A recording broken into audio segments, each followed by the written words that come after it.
హైడ్రాకి సంబంధించిన బ్రేకింగ్. హైదరాబాద్ లోతుకుంట భూ వివాదంపై సుప్రీంకోర్టు మెట్లెక్కబోతోంది. ప్రభుత్వం తెలంగాణ హైకోర్టు ఇచ్చిన తీర్పుని సవాల్ చేస్తూ స్పెషల్ లీవ్ పిటిషన్ దాఖలు చేయాలన్న యోచనలో ఉంది రేవంత్ సర్కార్.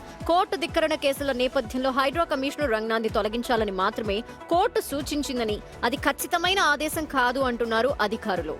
రీసెంట్ గా హైడ్రా చీఫ్ రంగనాథ్పై తీవ్ర వ్యాఖ్యలు చేసింది హైకోర్టు. ఆయన తొలగించి ఆ ప్లేస్ లో మరొకరిని నియమించాలని సూచించింది. అధికారుల ట్రాన్స్ఫర్లు, పోస్టింగ్లు ప్రభుత్వ పరిధిలో అంశమంటున్న ప్రభుత్వం రంగనాథ్కు పూర్తి మద్దతుగా నిలుస్తోంది. ఒకసారి రాణా లైవ్లోకి తీసుకుందాం. రాణా, ఏంటి ఒక క్లారిటీ? మొన్న రేవంత్ రెడ్డి అయితే ఫుల్ సపోర్ట్ హైడ్రా రంగనాథ్కి ఇస్తున్నట్టుగా, హైడ్రాకి సపోర్ట్ చేస్తున్నట్టుగా చాలా క్లియర్గా కనపడుతోంది. ఎట్టి పరిస్థితుల్లో రంగనాథ్ని కాపాడుకోవాలన్న లక్ష్యం దిశగానే వాళ్ళు వెళ్తున్నట్టుగా తెలుస్తోంది. సో ఏంటి ఇప్పుడు ఏం చేయబోతోంది?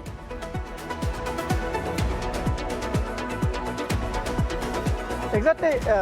ఎందుకంటే అశోక్, మెయిన్ రంగనాథ్ విషయంలో కూడా చాలా క్లారిటీ ఉంటుంది మొదటి నుంచి కూడా. ఎందుకంటే ఆయన ఎక్కడ లంచం తీసుకోవాలి, లంచం కేసులు దొరికితే ఆయన మీద చర్యలు తీసుకోవడానికి అవకాశం ఉంటుంది. కానీ ఆల్రెడీ కోర్టు కంటెంప్ట్ కాబట్టి, పైగా కోర్టు రెగ్యులర్గా ఇట్లాంటి తీర్పులు ఇస్తుంటుంది. మనము వాటికి పెద్దగా పట్టించుకోవాల్సిన అవసరం లేదని కూడా వాళ్ళు చెప్తున్నారు. కాకపోతే మరొక పిటిషన్ వేద్దామని కూడా వాళ్ళు అనుకున్నారు. కాకపోతే నిన్న ఆర్డర్ కాపీ వచ్చింది. ఆర్డర్ కాపీని పూర్తి స్థాయిలో పరిశీలించిన తర్వాత ప్రభుత్వం ఒక డిసిషన్ తీసుకుంది. ఎక్కడా కూడా కంపల్సరీ ఈ అధికారిని మీరు బదిలీ చేయండి, వేటు వేయండి అనేది కూడా ఆర్డర్ లేదు. సో ఓన్లీ సూచన మాత్రమే చేశారు. కాబట్టి సో దీని రకంగా మనం సుప్రీంకోర్టు కూడా వెళ్దాం. స్పెషల్ లీవ్ పిటిషన్ వేసిన తర్వాత అక్కడ మనం జడ్జిమెంట్ కాపీ తెచ్చుకుందామనే ఉద్దేశంతో కూడా ఉంది. దాంతోపాటు ఈ లోతుకుంట విషయంలో పూర్తి స్థాయిలో ఒక నివేదిక తెప్పించుకున్నట్టుగా మనకు సమాచారం ఉంది. దీంట్లో పూర్తిగా గతంలో రెవెన్యూ సంబంధించినటువంటి రికార్డ్స్ పరిశీలించిన తర్వాత కూడా ప్రభుత్వానికి సంబంధించినటువంటి భూమిగానే వీరు ప్రభుత్వం భావిస్తుంది. కాబట్టి ఖచ్చితంగా హైకోర్టులో